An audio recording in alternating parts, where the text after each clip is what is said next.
The coffee in my hand had gone cold 20 minutes ago, but I hadn't noticed until now. That's what working for Garrett Voss does to you. You stop noticing small things, cold coffee, skipped lunches, the fact that it's somehow already Thursday, because your entire nervous system is calibrated to one frequency, his. I'd been his lead associate at Voss Legal for 2 years and 4 months. Not his assistant. I want to be clear about that, because people always assume. I was a licensed attorney, 3 years out of Columbia law, and I ran the intake and strategy process for every major acquisition case that came through his firm. I drafted arguments. I flagged precedents his senior partners missed. I sat in depositions and kept my face neutral when opposing counsel made errors I could see coming from 3 questions away. I also knew exactly how he took his coffee. Black, no lid, in the ceramic mug his late mother had sent from Portland before she died. That part wasn't in my job description.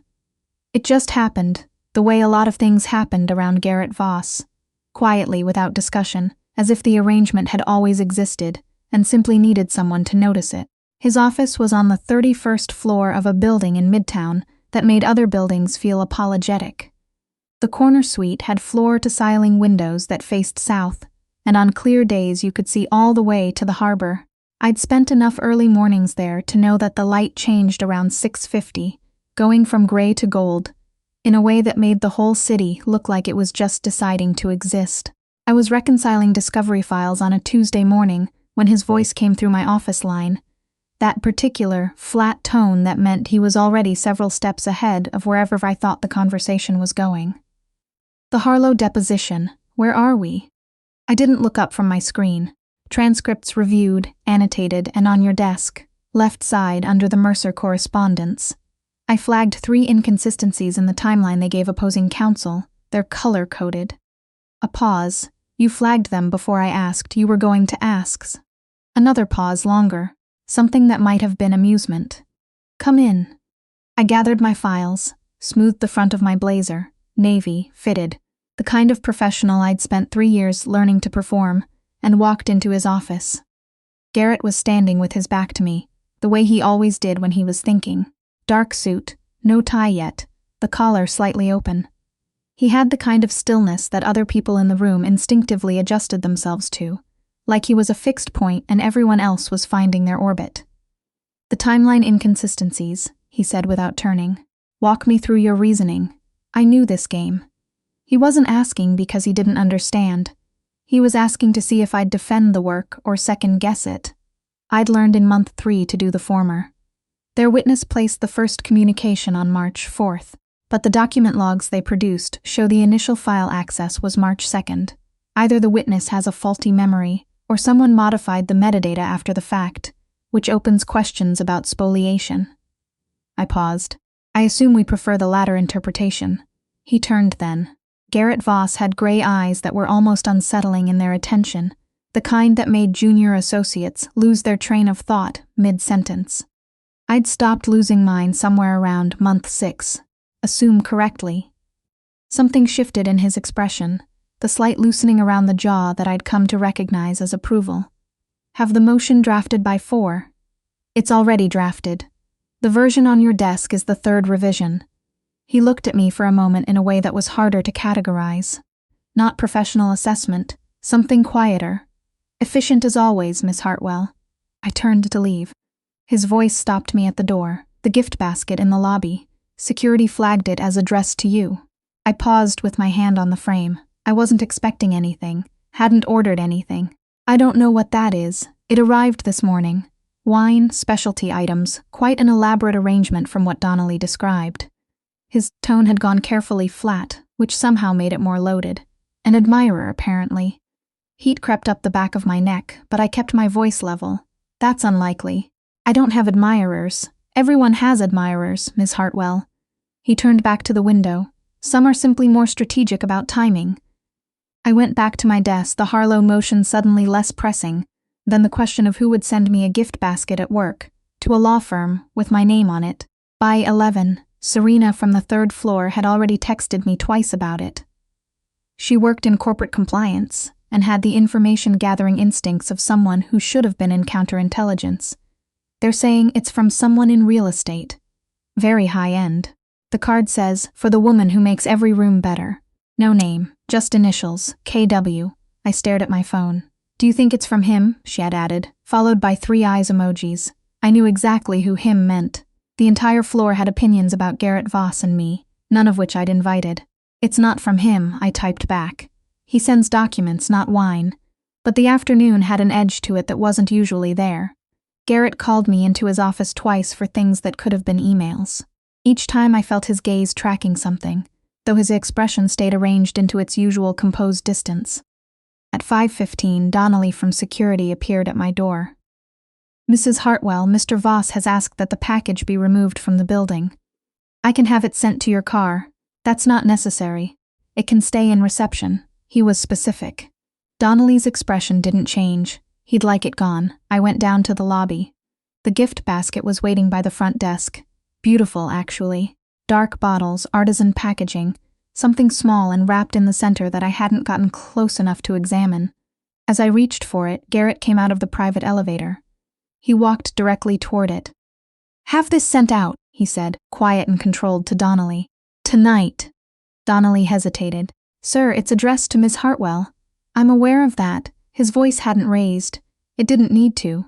And that was when something in me finally snapped. I set my bag down carefully. My heart was doing something inconvenient, but my voice came out steady.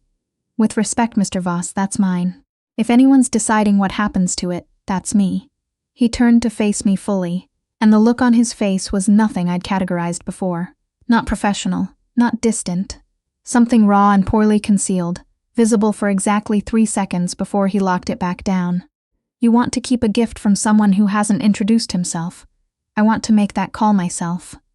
I held his gaze, "And I'd like to understand why you care so much." The lobby was very quiet. "Because everything that happens in this building to my staff is my responsibility." His voice dropped lower. "And anonymous gifts sent without proper vetting are a security concern. This isn't about security." The words left me before I could stop them. "And we both know it." Something moved through his expression. For a moment I thought he might actually answer, might give name to whatever was burning behind those gray eyes. Instead, he stepped back. "Donnelly, have the basket sent to Miss Hartwell's apartment. Run a background check on the initials KW on the card. I want to know who sent it before morning." He walked to the elevator without looking at me again. Donnelly caught my expression as he carefully boxed the basket. "For what it's worth," he said quietly. "You should see him when he's actually angry." The car home was a town car, Garrett's standing arrangement that I'd stopped arguing about 8 months ago. The gift basket sat in the back seat, and in the quiet of the evening, I finally read the card properly. "For the woman who makes every room better. I've been hoping to meet you properly. KW." My phone buzzed. Unknown number. "I hope the wine is to your taste. I've been wanting to introduce myself for a while now. I think we'd find we have a lot in common. Are you free for lunch this week?" Kylie stared at it. I thought about Garrett's face in the lobby, his tone when he'd said strategic about timing, the 2 extra check-ins today that weren't about work. Then my phone rang. "Garrett, no greeting. Did you receive any additional communication?" "A text. Signed Kyle, I'll forward it to me. Don't respond yet." A pause. "Audrey." The use of my first name landed in my chest like a key turning. "Lock your door tonight. I'm sending Donnelly to do a pass of your block." "That's really not. It is. Please." He hung up. I sat in the car watching my city slide past the windows and thought about that please. In 2 years, I'd heard Garrett Voss say please exactly twice. Once to a federal judge, once to his late mother on a call. He didn't know I could overhear. The wine was excellent. I drank 1 glass standing at my kitchen counter, the gift basket looking absurd and gorgeous in my studio apartment, and thought about a man named Kyle who'd been wanting to introduce himself. The next morning, Garrett was already in the soundproofed conference room on 32. When I arrived at 7 sharp, he'd clearly been there for hours. The table held a file thick enough to be its own legal argument. "The basket was sent by Kyle Whitmore," he said without preamble, and gestured at the chair across from him. I sat. "Does that name mean anything to you?" "No, his father is Dennis Whitmore. Commercial real estate, hotel development, political connections in 3 states. Kyle runs the family's acquisitions arm. Legitimate on the surface, but..." He paused. 3 years ago, Dennis Whitmore and I were involved in a deal that fell apart badly. A mixed-use development in Hudson Yards. Significant money, significant disagreement about how certain permits had been obtained. I watched his face. And his son is sending me wine because he's been watching you for approximately 5 months. Garrett's voice stayed even. He was at the rooftop fundraiser you attended in April, the one for the housing nonprofit. He sat 2 tables from you, at the lunch spot on 54th, where you meet Serena on Fridays. He was at the Equinox on 63rd 3 times when you had evening classes. Ice moved through me slowly. How do you know all of that? Because I've been watching him watch you. He said it the way he said most things. Directly, as if it were simply information. Since February, when I noticed him at a bar association dinner asking too many questions about who you were and what cases you worked on. I gripped the edge of the table. You've been monitoring my movements. I've been monitoring his. There's a difference, is there? His jaw tightened. Audrey, Kyle Whitmore doesn't do this. The flowers, the texts, the manufactured coincidences, without a purpose.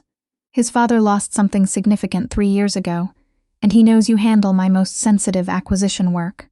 His interest in you began within weeks of you taking point on the Norfield portfolio.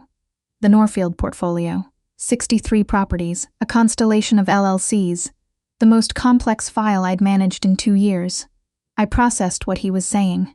You think he wants information about your cases. I think he wants leverage, and I think he's chosen you to get it. He met my gaze. I need to know if you've spoken to him before today. I didn't know his name until 30 seconds ago. He studied me with that unnerving, careful attention, looking for something. Then, I believe you. He opened the folder and spread photographs across the table. Kyle Whitmore at the fundraiser. Kyle at the coffee window of the 54th Street place. Kyle on a sidewalk I recognized as being half a block from my building. Which is why I want to ask something of you. Something I have no right to ask. Tell me, meet him.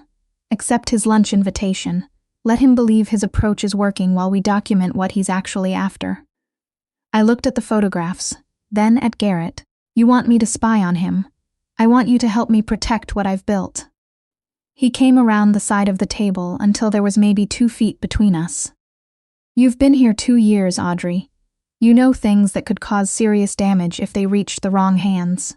Not because you're a liability. Because you're exceptional at your job. You see everything that crosses my desk. Kyle Whitmore knows that. He thinks you're undervalued. He'll try to charm you, flatter you, work you slowly toward sharing something you shouldn't, unless we work him first. Something in his expression shifted. Unless we work first, and if I refuse? A pause, long enough to mean something. Then I find another way to handle Kyle Whitmore, a more direct way which I'd prefer to avoid. The implication sat in the air between us.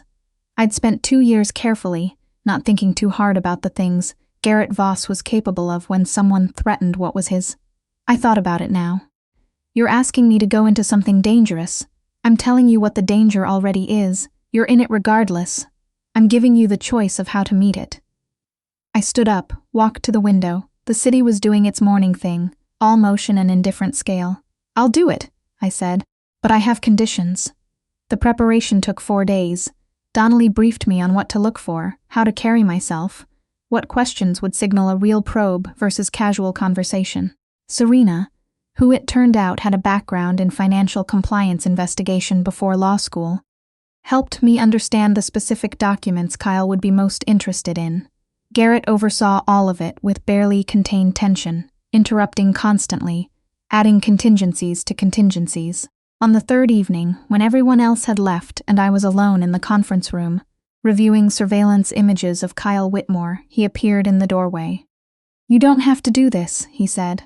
I mean it. I can find another approach. The other approach ends with someone's career destroyed or worse. I set down the photograph. This ends cleanly. Let me do my job. This isn't your job. It is now. I looked up at him. Why does it bother you so much? You've used far more dangerous people for far less. He was quiet for a moment. Then he came into the room, closed the door and stood across the table from me. Because I actually care what happens to you.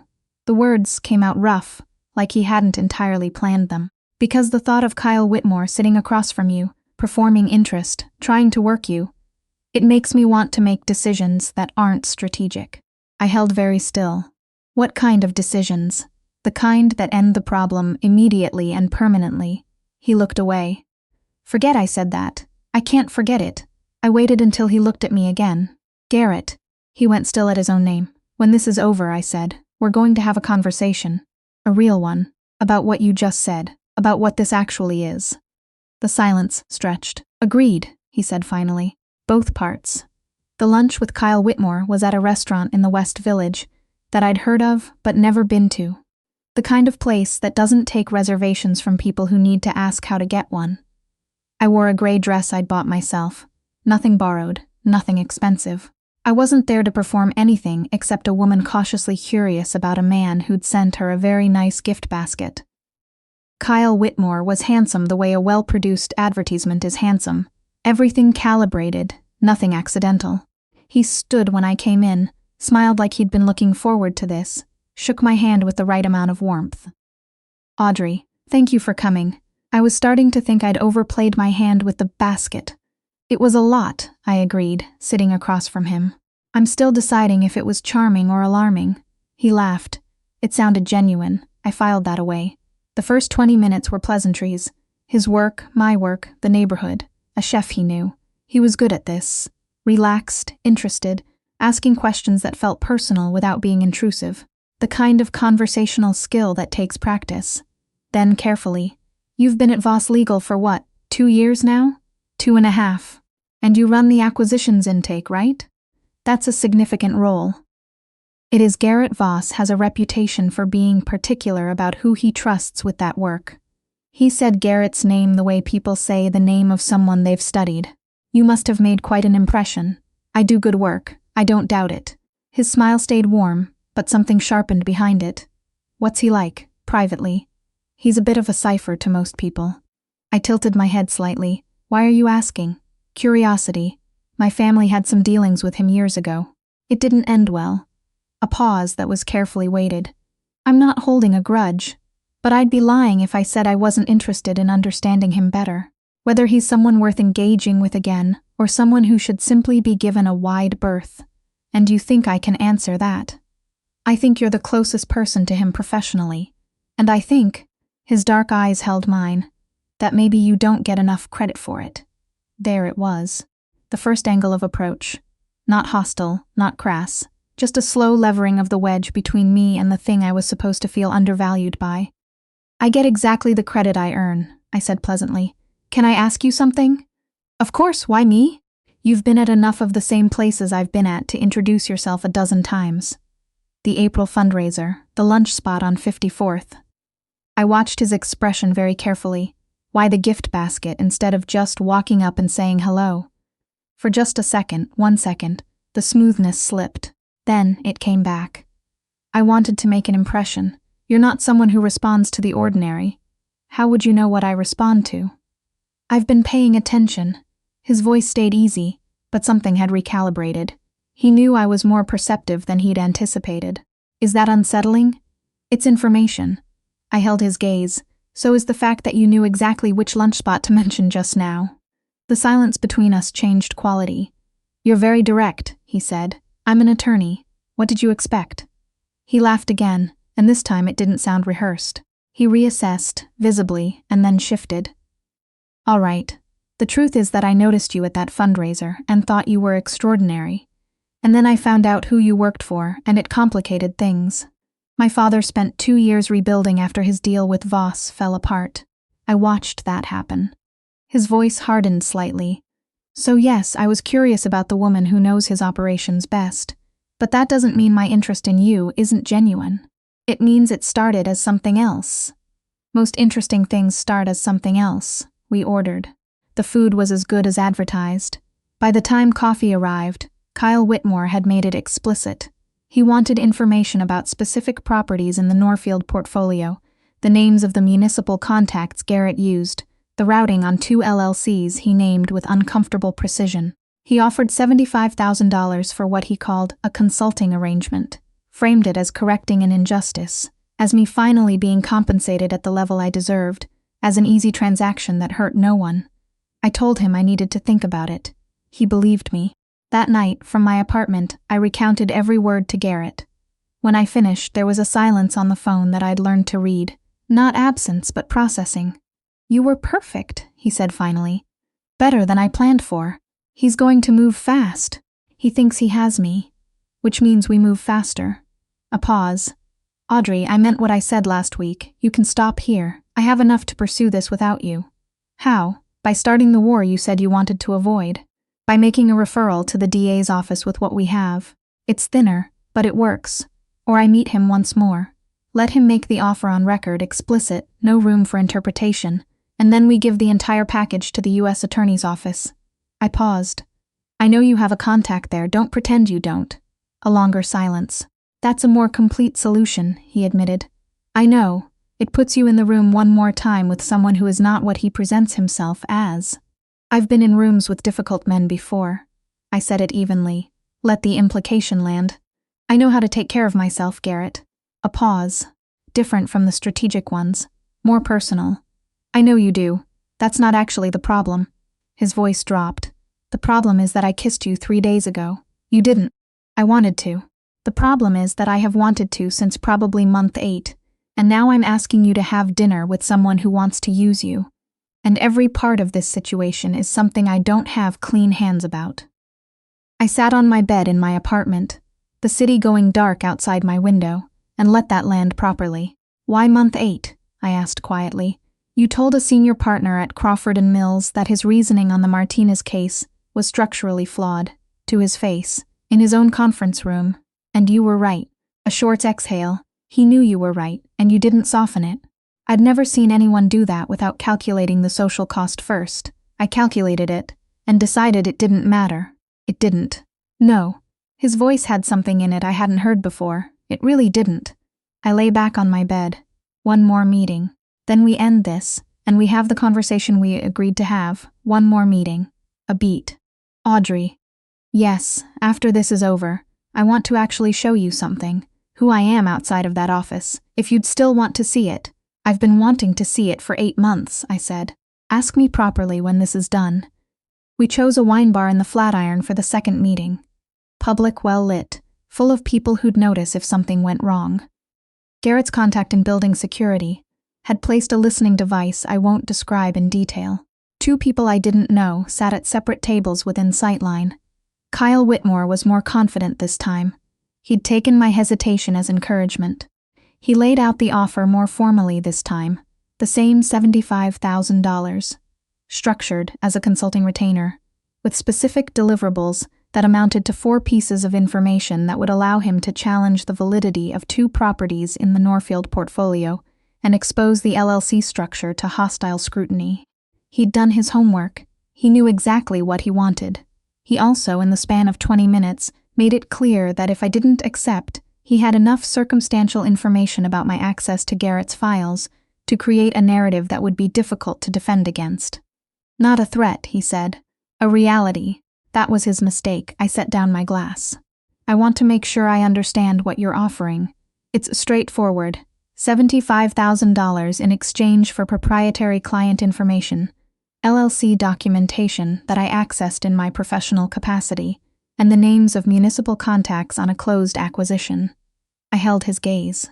"And if I decline, you imply that my professional conduct becomes a matter of interest." He opened his mouth. "Because I want the record to be very clear," I said. He stopped. "The record," he said slowly. The door of the wine bar opened. Garrett came in, followed by a woman in a gray blazer I didn't know, and a man I recognized from a brief news segment as an assistant U.S. attorney for the Southern District of New York. Kyle Whitmore's face went through several things in quick succession. The AUSA introduced herself, cited the relevant statutes. There were 2 additional agents outside. As they walked him out, Kyle looked at me the way people look at something they thought they understood and didn't. "You recorded me. You made an offer on record," I said. "I just made sure the record was complete." We stood outside on the sidewalk afterward, Garrett and I, while the AUSA and her team finished up. The city was loud and indifferent around us, taxis and tourists, and people who had no idea what had just happened in a wine bar 2 doors down. "It's over," Garrett said. "The Whitmore part." He looked at me sideways. "You're going to make me ask properly." You said you would. He was quiet for a moment. The city light caught the gray in his eyes and made them something else entirely. I have a place in the Hudson Valley, he said. I haven't been in 4 months. There's a good restaurant about 10 minutes from it that I've been meaning to get back to. A pause. This weekend, if you'd come, that's almost asking. That is asking. I'm just bad at it. You're not bad at anything. I'm bad at this. He turned to face me fully. I am genuinely bad at this, Audrey. Because every time I've tried to talk myself into it for 8 months, I've found a reason why it wasn't the right moment, and now we're standing outside a federal operation I just participated in, and I'm asking you to spend the weekend in the Hudson Valley with me, which is yes, I said. He stopped. Yes, I said again. Go on.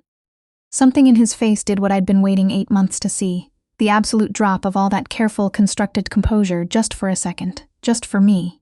Okay, he said. Then, good. The house in the Hudson Valley was not what I expected, not a showcase. Books on every horizontal surface, a porch that faced west toward the river, a wood-burning stove that he'd clearly had to remember how to use, because he spent 20 minutes with it before the fire caught properly. He made dinner himself. Nothing elaborate, pasta and a salad and the second bottle of a wine he said he'd been saving for a reason he hadn't yet identified. I think this was the reason, I told him. He looked at me across the table in a way that I filed away to keep. That weekend, I learned things about Garrett Voss that his reputation hadn't accounted for. He read history compulsively, 3 books at once, marked up in different colors of pen. He'd grown up in Portland, the son of a civil rights attorney, who died when Garrett was 19, and left him a practice that was respected and financially underwater. He'd spent a decade building what he had now from that starting point, and somewhere in the process, he'd developed the habit of distance as a kind of operational discipline, a way of protecting the work from the mess of being human. It became a habit, he said, the second evening. We were on the porch, the river visible as a dark absence below the tree line, and then the habit became the thing people expected, and then it was easier to maintain than to explain. He looked at me. Yes, I understand that, I said. I've spent 2.5 years performing competence so thoroughly that people forget I'm also just a person. I never forgot. I know. I turned my wine glass in my hand. That's the thing, Garrett. You noticed things about me that I didn't think anyone noticed. You knew when I was exhausted before I admitted it. You restructured my caseload after the Crawford trial, without telling me why, but I understood why. You do the same thing I do, care in the language of logistics, because the other language is harder. He was quiet for long enough that I looked up. I don't know how to do this, he said. I want you to know that up front. I don't have a model for this that works. Every relationship I've had since my 20s has been a version of the same mistake, choosing people I could keep at arm's length and calling it compatibility. I know I'm not going to be able to keep you at arm's length. I'm aware. That terrifies me. Good, I said. It should be something that matters. He reached across and took my hand, not a dramatic gesture. Just a hand, placed over mine, steady and deliberate. I need you to know what you're agreeing to, he said. If we're together openly, if this becomes what I want it to become, there will be people who see you as a way to get to me. There will be professional questions about our working relationship. There will be moments when my instinct is to handle something alone instead of with you. And I'll have to fight that instinct every time. I know. And Dennis Whitmore still has contacts in this city. Kyle's arrest doesn't close that entirely. Then we deal with it when it comes. I turned my hand under his, laced my fingers through. Garrett, I've seen you in every version of yourself that matters. The one who runs a room with 8 lawyers in it. The one who spends 40 minutes on the phone with a client who is terrified and just needs to hear that someone understands what they're facing. The one who lit this fire wrong twice and refused to accept help until the 3rd attempt. I felt him almost smile at that. I'm not choosing the reputation. I'm choosing the actual person, which I've had 2.5 years to assess. I'm quite thorough. You are, he said, relentlessly. So stop trying to talk me out of it. He looked at me for a long moment. Then he lifted my hand and pressed his mouth to the back of it, briefly, and when he looked up his expression had settled into something that was new. Certain. After Monday, he said, when I've talked to the managing partners, I want this handled correctly, formally, no ambiguity about your standing at the firm. Your role doesn't change, your compensation doesn't change, your cases are yours. What changes is that we stop pretending the other thing isn't real. That's very lawyerly. I'm a very lawyerly person. I know. I leaned in and kissed him. And it wasn't the first kiss of the story, because that hadn't happened yet in the way I'd been telling it. But it was the first one that felt like a choice with the full weight of everything behind it. No crisis to blame it on, no adrenaline to excuse it. Just a decision. He kissed me back the same way. The managing partners were, as Garrett had anticipated, complicated, not obstructive. He had enough standing in the firm to make the conversation go the direction he wanted. But there were concerns about optics, about client perception, about the Norfield case, specifically given that it had now intersected with an active federal investigation. In the end, we made an agreement.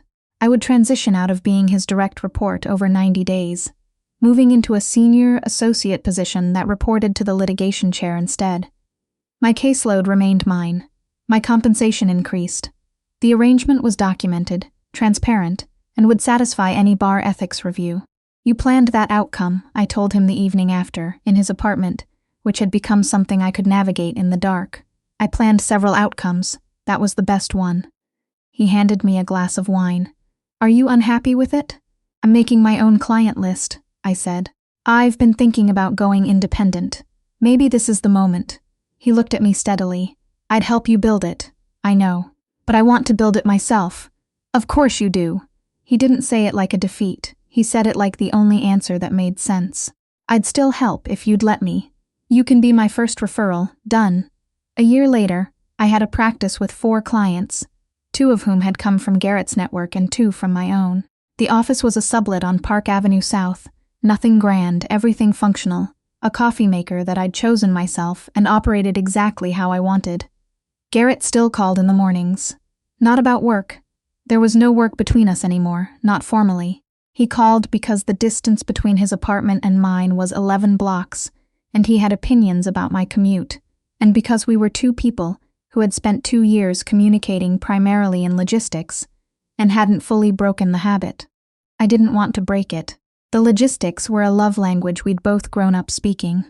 One Saturday in October, we were at the Hudson Valley House again, hours now, or functionally hours, which amounted to the same thing, and I was on the porch watching the river go silver in the late afternoon when he came and stood behind me, arms around my shoulders, his chin at my temple.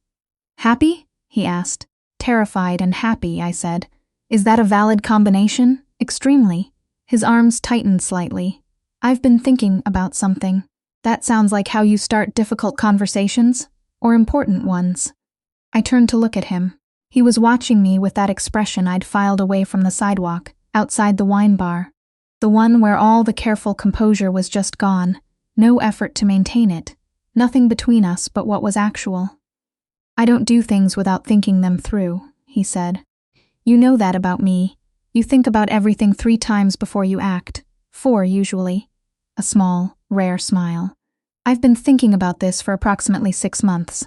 I want to do this correctly. I want you to know it's not an impulse. He reached into his jacket pocket. I want you to know exactly what I'm offering, and that I understand exactly what I'm asking.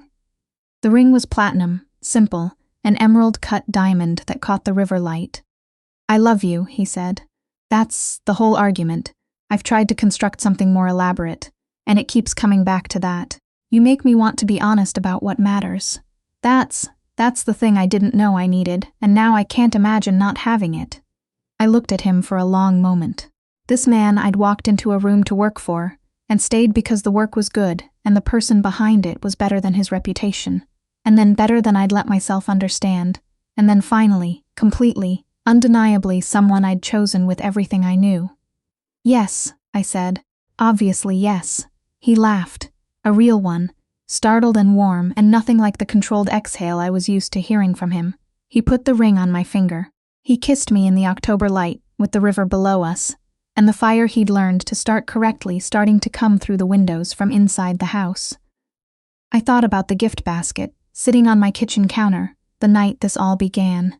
The wine I'd drunk standing up, alone, trying to figure out who would send something like that to a woman, they'd never spoken to. The answer, it turned out, had been in the lobby all along, clenching his jaw at red roses he hadn't sent, ordering them removed from a building that was his, furious at a stranger's claim to attention he'd been too careful to give himself. I'd known, somewhere even then.